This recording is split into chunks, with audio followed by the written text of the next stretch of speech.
Everyone deserves support on their mental health journey. NAMI Central Texas offers free education programs, support groups, and resources for individuals and families affected by mental illness. Whether you're living with a condition or supporting someone who is, NAMI Central Texas helps you know you are not alone. Join the movement for mental health awareness and hope. Learn more at NAMICentralTexas.org. That's NAMICentralTX.org.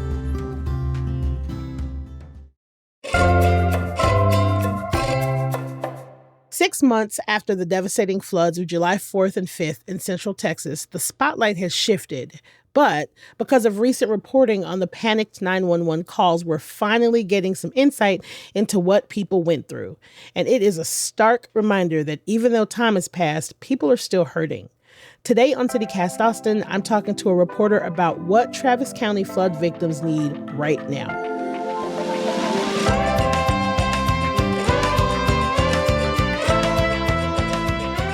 It's Monday, January 12th. I'm Nikki Devon, and this is what Austin's talking about.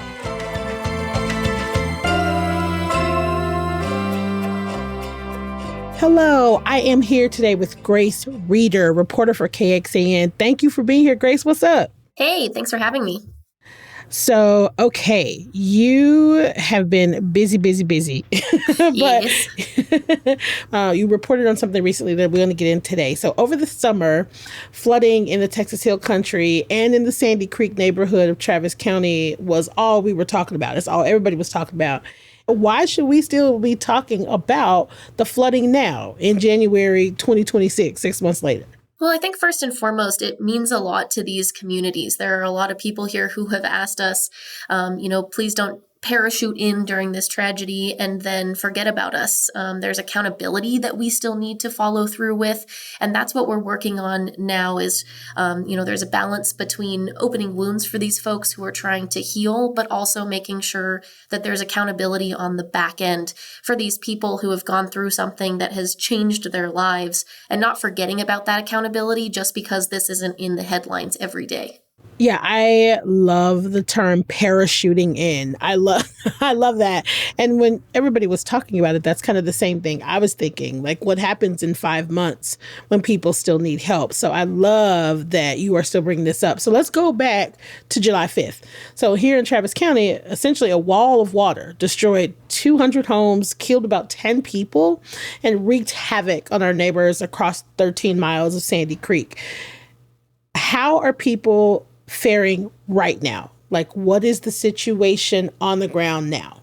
I think the holidays have been really hard for people, and we've obviously kept in contact with people who have lost everything, who have lost their friends, their neighbors, their family members doing their first holidays without those folks. And so I talk a lot to Sherry McCutcheon. She's a family member of two men and her brothers and her mom who also passed away during the floods. And we talked on Christmas. And she just told me how hard it was to get out of bed this year. And I think that's sort of the sentiment of the community. Shit. Yeah. So actually, let's talk about that. So you reported on the dozens of 911 calls that came in on July 5th as the water was rising. But I want to get into Gary for sure. But first, I want you to kind of go over what you learned. What did y'all learn about these 911 calls? I think so. I feel very similar to how we felt about getting the Kerr County audio recordings, which is there was so much chaos. They really paint a picture of how chaotic this was for people experiencing it, for first responders, for dispatchers who were trying to take all of these calls at once. This is an overnight situation that happened both in Kerr County and in Travis County, roughly 24 hours apart. And so this is the middle of the night. You've got limited staffing. You have a lot of people who are waking up to find themselves underwater. They can't get out of their houses. They can't get to an upper story. And so a lot of chaos, a lot of panic. You also heard how dispatchers were talking to people. And so what we have from Travis County, to be clear, is a log that they created of all of the calls that they took and dispatcher notes. So we are yet to actually hear a lot of those calls, and we're working to do that. But the notes just show how chaotic it was, how quickly they had to get off of these calls. And they were just trying to tell people to get to higher ground and do what they could to basically save themselves till first responders could get there. As I read in your report that about a third of the calls happened within an hour. Is that right? Yes, between 3 and 4 a.m., Travis County Dispatch got 60 calls, and there were roughly 180 on the July 5th that were tied to or likely tied to flooding. So that is a huge number of calls that all came in between that 3 and 4 hour period. Now, the hardest part, I think, of your report was what it was about Gary. Yeah. So give us a background. Tell us what happened there.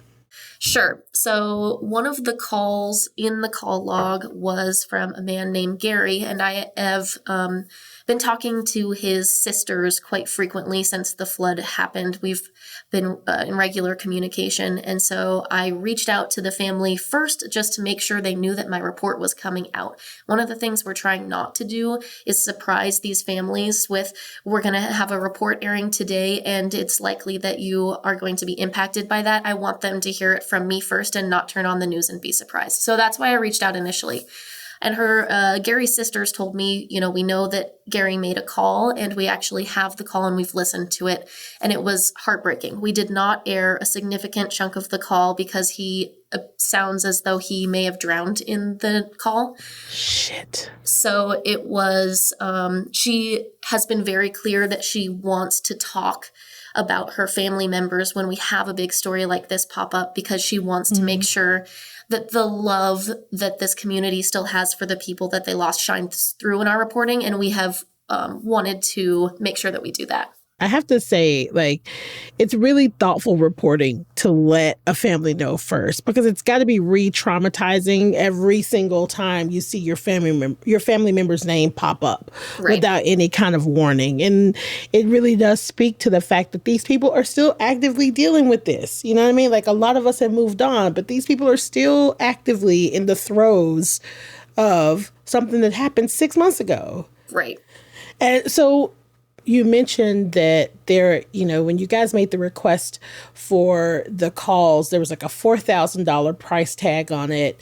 And then, I guess, was it the Attorney General's office that was like, no, you have to release everything? Is that how that happened? There's two separate instances here. So we put in the request for Kerr County, and the Attorney General got involved in Kerr County because Kerr County did not have the resources to redact all of the calls that they had before releasing it to the public. So the Attorney General got involved and said, okay, well, if you can't redact those calls, you still need to release them. You just don't redact them. So that's what Kerr County did. Oh, shit. Okay. So we got all of those calls without any redactions. And obviously, when you do a public information release, it goes to the public, not just the media. So there's a risk involved there with folks who are not the media, who don't have the same ethical standards getting their hands on those. Yeah. The Travis County situation is different. So I filed the same request in Travis County, but in Travis County, they do have the capacity to go through and redact all of those calls. It's just going to cost a lot because of how burden intensive that would be. Mm-hmm. So instead, I requested the log that we reported on so that we can go through and pick out specific calls that we would like Travis County to send us to get to the same picture that we were trying to paint by getting all of the calls. It's not the process we would like to go through. We would like for them to have just released all of the calls to us free of charge, but that's not what's happening. So we're kind of going around and making sure we're giving Travis County the same attention that we're giving Kerr County. It sounds like the idea here is to try to minimize harm as much as possible while also getting the information needed to report correctly. I think too, we, with the 911 calls, we want to listen to them because it paints a general picture. How did each department's dispatch do? Were they, how long did they stay on the line? So we want the raw information so that we're making sure that the reporting is coming from us. So I don't love using the log, frankly, to be able to pick out certain calls because we might miss things that we didn't miss with Kerr County. We sat as a group and listened to all the hundreds of calls they sent us, every single one. And we won't be able to do that with Travis County because we can't pay $4,000 to get those redacted and released. So it will just be a different process. And that's why that process is different. For anybody listening, redactions are, in case you don't know, redactions are important things that you leave out to keep people's privacy, essentially. So it's like to Grace's point, to your point, it's one thing to have reporters get this information, but for the general public, you know what I mean? Like you don't, it's like, I think that, I don't know, I kind of go back and forth about the general public having access to 911 calls on something tragic like this. You know what I mean? And like, not everybody has the same moral ethics. And so I'm always, you know, when I hear stuff like this, I'm like, does the general public need to be hearing 911 calls? I don't think so. Well, and they're hard to listen to. A lot of those calls are legitimately people drowning and screaming and crying, and there's kids in them. And so they were very hard to listen to. And we made a very conscious decision to not air some of those really brutal calls. And so frankly, a little bit of it is, do you really want the public to hear some of these final moments from people like that? Yeah.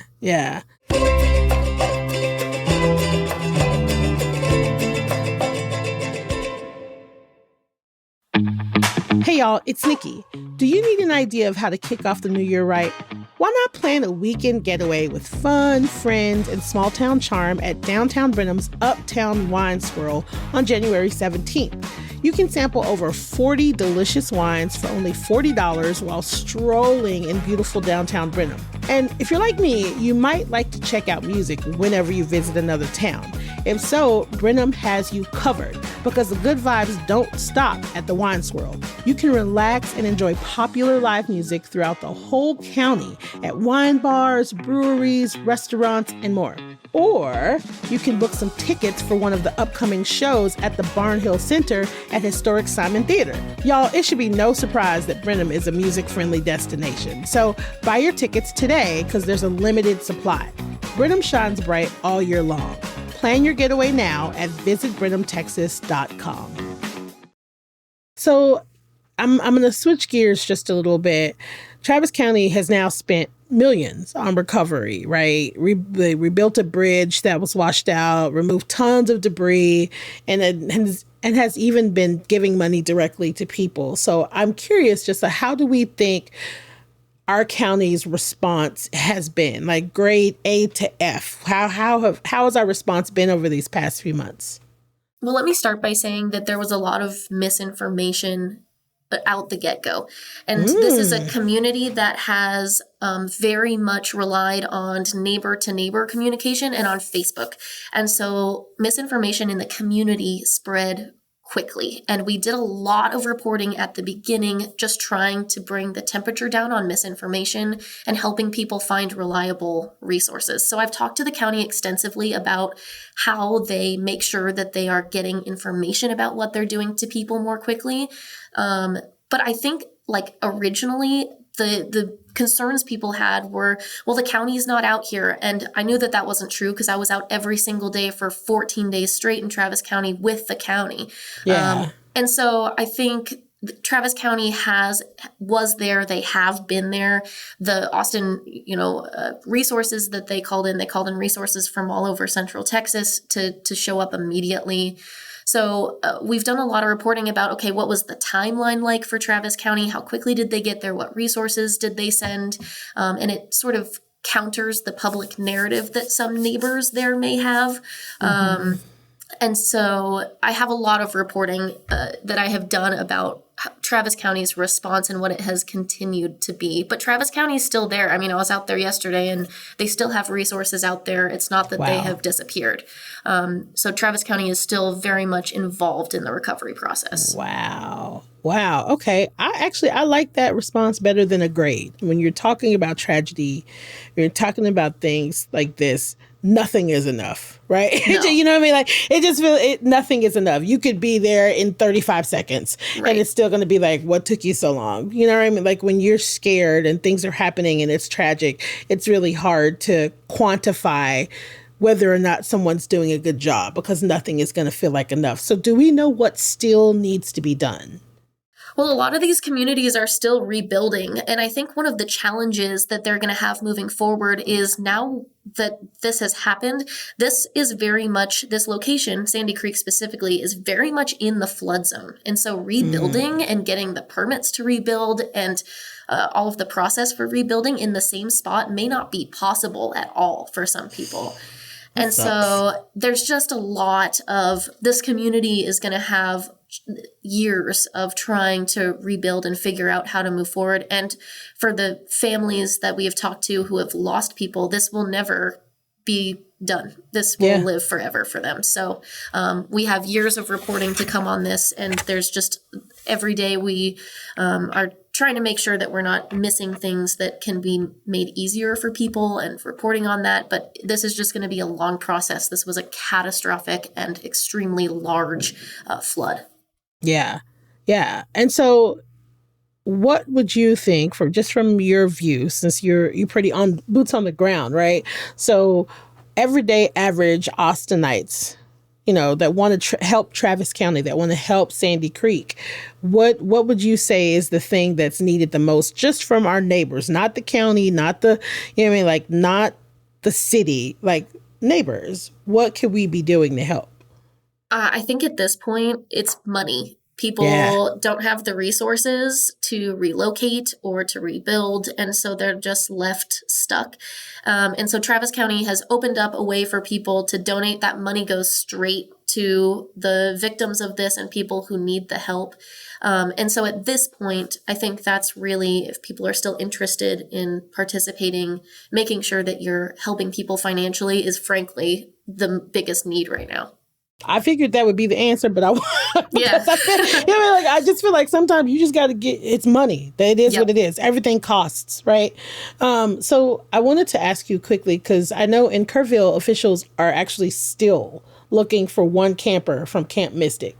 And meanwhile, the camp is facing lawsuits, but is also registering campers for the upcoming summer. So, like, how is the recovery going there? Like, maybe not just in comparison to Travis County, but just like, well, both in comparison to Travis County, but also just period. How is the recovery going? Yeah, I think similar to how I talk about Travis County, that it's going to take years. The devastation was just magnified in Kerr County, and especially when you have kids at camps, that is something that is going to be lingering for a long time. And so I would say that Kerr County is in some ways further ahead than Travis County because it's gotten more attention. But in some ways, the devastation there was so much more catastrophic and widespread that it's just going to take so much time. And so they're ahead in some ways and behind in some ways of Travis County because of that. Kerr County released recordings of their 911 calls last month. And so I'm curious, did you see any huge differences between the two counties' approaches in their 911 calls? Not yet. I think one of the things we noticed from Kerr County was just the magnitude of calls and how tied their hands were in getting resources to people. When we think about natural disasters like this, and it's not just flooding, it's fires and it's earthquakes, everyone wants a 1-to-1 ratio of a helicopter to getting to your roof, but that's not how government works. We don't have the resources to get a helicopter to every person's roof during a catastrophe like this. Yeah. And so I think a lot of people wanted more, and they wanted that 1-to-1 ratio of resources to help them, but those don't exist, and especially not overnight on a holiday weekend. And so in Kerr County, we found that there were just a couple of dispatchers that were taking these calls, and they were trying to get information from people just to say, how many people are in your house? How many, can you get to a roof? And they were doing their best, but there's only so much that they could do. And that really stuck out to me. In Travis County, you can see from the log, again, we didn't get to actually hear these calls, so it's a bit different. It's dispatcher notes, so it's not quite the same, but we still saw that theme where they were just trying to transfer people to the fire department dispatch and just tell people to get high, to figure out if they could climb out of a window. In Travis County, though, a lot of the Sandy Creek community, they're living in portable homes, and so they cannot go any higher. And we heard and saw some of that in the 911 call log where people were saying, there's debris and there's water pressed up against the one door that I have here. I can't get out. Oh my God. It's so heavy. Yeah. It's really, really heavy. And it's not lost on me that the smallest place with the least amount of resources got the most damage. It's hard to think about just a couple of people trying to triage something this huge in Kerr County. Yeah, that's wild. So has there been much progress on the warnings, like the warning system and all that good stuff that we were hearing so much about? Yeah, so we have done, specifically our Investigates team has done a lot of reporting on that. And you can find that all over on our Investigates tab. I'll pitch kxan.com here. That's something that we're following and continuing to follow is who had these warning systems. There have been conversations specifically in Kerr County about adding warning systems. That is something that our Investigates team has covered extensively. And I have frankly not done my own stories on that, so I'm not the best person to talk about it. But that has been something that we have been following and that is being discussed quite heavily. Man. So before we go, I want to just I want to thank you for the reminder that this is something that we're going to be having to have our eye on for years at this point. So that just means that as a community, as a city, we just kind of need to keep this in mind because not to be all Debbie Downer, but there is a chance that as we are still recovering from this flood, and we move into another flood season. This is just an ongoing problem that we're going to have to be aware of, I think, as a community and as a city. So I appreciate your reporting on it, actually, and just reminding us of that. I appreciate that. I do think, I hope people know in the Travis County community specifically, because it's gotten so much less attention, that we are continuing to follow it. We made a promise to do that. We will continue to do that. I was there every day of the floods. I plan to continue to follow up with accountability stories. And this was probably the hardest thing I've ever covered. I've been a reporter for nearly a decade, and this was horrible and catastrophic. And we will continue to follow it. And that's what these folks deserve. Hell yeah. Thank you for being here, Grace. I really appreciate it. It's always a pleasure to have you on. I love your thoughtful approach to reporting, but it's also a super honest and mirror, like holding up that mirror. I appreciate it. And I'm sure we will have you back on to talk about this again. Thank you so much for having me. I really appreciate it. Of course.